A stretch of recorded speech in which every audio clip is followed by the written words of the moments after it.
Do you remember the story of when Pontius Pilate washed his hands of Jesus? If not, check it out in Matthew 27. I'll summarize. They bring Jesus in. Pilate asks Jesus, "Don't you hear what they're saying about you?" Jesus doesn't say anything, not even to one single charge. And Pilate is amazed. So Pilate has an idea. He says, because it's the custom to release one prisoner during the festival of the Passover, he brings out a well-known prisoner by the name of Barabbas. I'm sure you heard this story.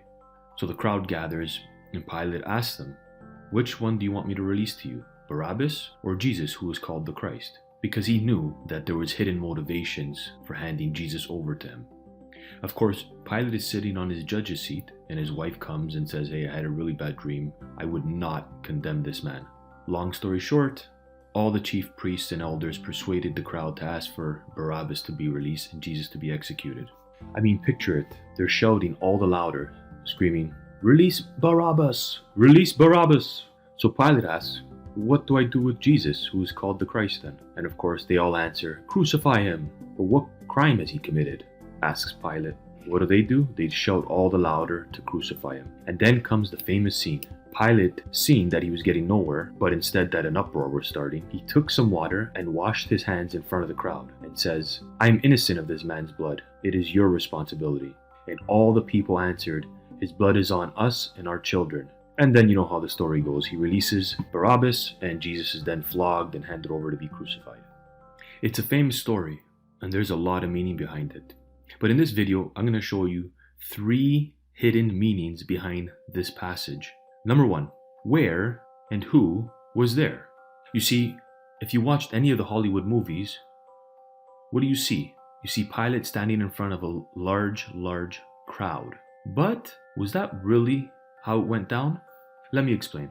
You have to remember, Pilate was the Roman procurator of Judea. That would be the equivalent of the governor of Texas or the Ontario Premier of Canada. You see, this event took place in the Praetorium, which is also known as the Antonia Fortress.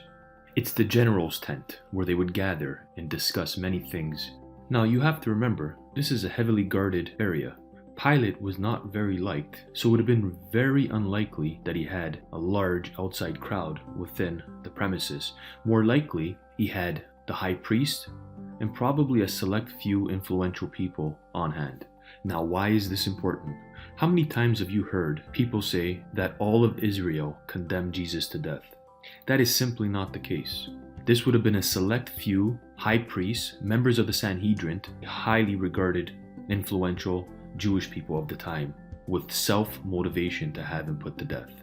Number 2, so we know Matthew is Jewish and that his primary audience is a Jewish one. Now, why is this significant? Well, he's very careful to include the washing of the hands by Pilate. It was a very direct message to the Jewish people of that time. Let me explain. Are you familiar with the Feast of the Passover? Well, if not to worry, I'll be doing another video on the Passover. So one of the things they would do is, of course, sacrifice the lamb. But they would have to inspect the lamb. It would have to be a perfect lamb without blemish in order for it to be an acceptable sacrifice to God. So once they found the lamb that was perfect, unblemished, and without fault, the one who was in charge of the lamb would then, yep, you guessed it, wash his hands and then hand over the animal to be sacrificed. Now picture that. Pilate washes his hands and hands over who?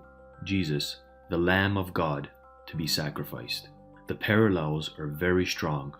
Why is this important? Because Matthew is making a direct statement to the Jewish people of the day, saying, this is, as John the Baptist said, the Lamb of God, who finally will take away all the sins of the world. And finally, number 3, picture this.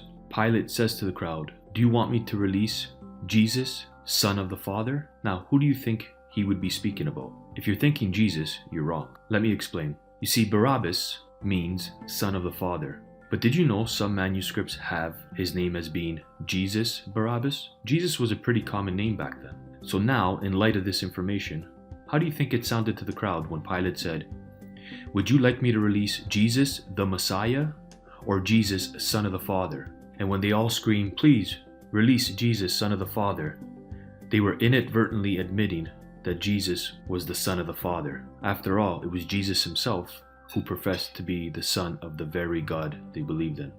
And yet here they stand saying, "Release Jesus Barabbas, Jesus Son of the Father. There you have it, 3 hidden passage meanings. If you like this video, please give it a thumbs up, subscribe, and share it with anyone who you think might be interested.